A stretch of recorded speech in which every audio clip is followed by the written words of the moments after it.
আমাদের দেশের যে কোনো জেলার থেকে যে কোনো লোক ঢাকা শহরে চলে আসে। আমরা যদি ট্যাক্স সিস্টেম চালু করি যে ঢাকা শহরে ঢুকতে গেলে স্পেশাল ট্যাক্স সিস্টেম, তাহলে আমাদের এই যানজট কিছুটা লাগু হতে পারে। কি সুন্দর একটা পরিকল্পনা। একটা রাজধানী শহরে মানুষ ঢুকবে, ব্যবসা বাণিজ্য করবে, এটা তো স্বাভাবিক। কিন্তু ওনার ধারণা হলো এখানে যদি মানুষের উপর ট্যাক্স নির্ধারণ করা হয় তাহলে মানুষ রাজধানী বিমুখ হবে, আর রাজধানী বিমুখ হলেই মানুষের যানজট কমে যাবে, যানবাহনের যানজট কমে যাবে। আমি একটা বইয়ের সাথে ওনার এই বক্তব্যের বা ট্যাক্সের ধারণার মিল পাই। সেই বইটার নাম হচ্ছে মগের মুল্লুক। আপনারা অনেকেই শুনছেন যে মগের মুল্লুক, কিংবা অনেকেই গল্প করেন মগের মুল্লুক, যে কথার ছলে ছলে বলেন দেশটাকে মগের মুল্লুক হয়ে গেল নাকি। আসলে আমি একটা বই পড়ছি, বইটার নাম হচ্ছে এই মগের মুল্লুক, নাসিম হিজাজির লেখা মগের মুল্লুক।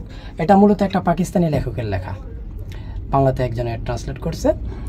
তো পাকিস্তানের লেখক যিনি বইটা লিখছে, উনি ভারতের আশেপাশে যে কোনো একটা দ্বীপরাষ্ট্রকে উদ্দেশ্য করে লিখছে। এখন ওই দ্বীপরাষ্ট্রটা যে আমরাই হয়ে যাব সেটা আসলে আমার কল্পনাও ছিল না। যাই হোক, এই বইটার সাথে আমাদের বর্তমান পরিস্থিতির সাথে কিংবা এই তো গত শাসন আমলের সাথে অনেকটাই মিল ছিল। যেমন উড়ে এসে জুড়ে বসে একটা ক্ষমতা দখল করা, ক্ষমতা দখলের পর সব কিছু দলীয়করণ, প্রশাসন, তারপরে শিক্ষা দীক্ষা দলীয়করণ, তারপরে হচ্ছে কি আপনার এই যে অযাচিত ট্যাক্স কর এগুলা জনগণের উপর চাপিয়ে দেওয়া, তারপরে ঋণের বোঝা। তো এই সমস্ত কারণগুলো এই বইটার সাথে আমাদের সাথে প্রায় মিল। তারপর আপনার এই যে দেশ থেকে পালিয়ে যাওয়া, এইটাও আমাদের সাথে মোটামুটি একটু মিল আছে। তো এই যে কিছু উনি ধারণা দিলেন উদ্ভট কিছু করের, সেখানেও ছিল। আমি যদি এই বইয়ের 120 নম্বর পৃষ্ঠায় কিছু অংশ আমি আপনাদেরকে পড়ে শোনাই, তাহলে আপনারা আসলেই বুঝবেন যে আসলে মগের মুল্লুক কাকে বলে। তো এই বইয়ের 120 নম্বর পৃষ্ঠায় লেখা আছে, জনৈক প্রতিমন্ত্রী অত্যন্ত ভাব গম্ভীর্যতার সাথে দৃঢ় প্রত্যয়ের প্রস্তাব করে যে আজ থেকে সকলের জন্ম, মৃত্যু, বিবাহ, কাফন দাফনের উপর ট্যাক্স নির্ধারণ করা হোক। আরেক এমপি সাহেব প্রস্তাব পেশ করে, মানুষের জীবনে জন্ম, মৃত্যু, বিবাহ ছাড়াও অনেকগুলো স্তর রয়েছে। তাছাড়া অনেকে বিবাহ করার পূর্বেই মৃত্যুবরণ করে, বিধায় রাষ্ট্র তার বিবাহের ট্যাক্স থেকে বঞ্চিত হয়। এই জন্য আমার প্রস্তাব হচ্ছে, শিশু ভূমিষ্ঠ হবার পর যখন তাকে প্রথম পোশাক পরিধান করানো হবে তখনও তাকে কর প্রদান করতে হবে।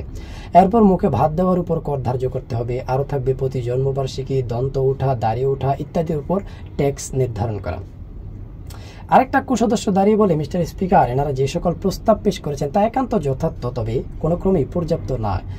তাই আমি বলছি মিস্টার স্পিকার স্যার, যে এগুলোর সাথে আরও কিছু নতুন নতুন কর সংযোজন করা হোক। যেমন শিশু যদি পুত্র বা সুন্দর হয় তাহলে তাদের কর হবে ডাবল। শিশুর প্রথম কান্না কর, নবযৌবন পদার্পণের কর, প্রতিপ্রেমে নতুন কর, লাভ ডে, ম্যারেজ ডে, বার্থডেতেও করতে হবে নিয়মিত হারে কর আরোপ। তো আমাদের উপরও এই ধরনের কর আসলে চেপে যেত। আমাদের দেশের আমাদের যে ঋণ, আমাদের যে ঋণের বোঝা, আমাদের উপর যে ঋণের চাপ, এগুলো সামলানোর জন্য আমি মনে করি যে আর কিছুদিন হলে আমাদের উপরও এই ধরনের কর নির্ধারণ হয়ে যেত। যাই হোক, আল্লাহ আমাদেরকে রক্ষা করছে। তো এই বইটা পড়বেন আপনারা। এই বইটা পড়লে আসলে মজা পাবেন, আর কিছু পান আর না পান মজা পাবেন, কঠিন মজা পাবেন।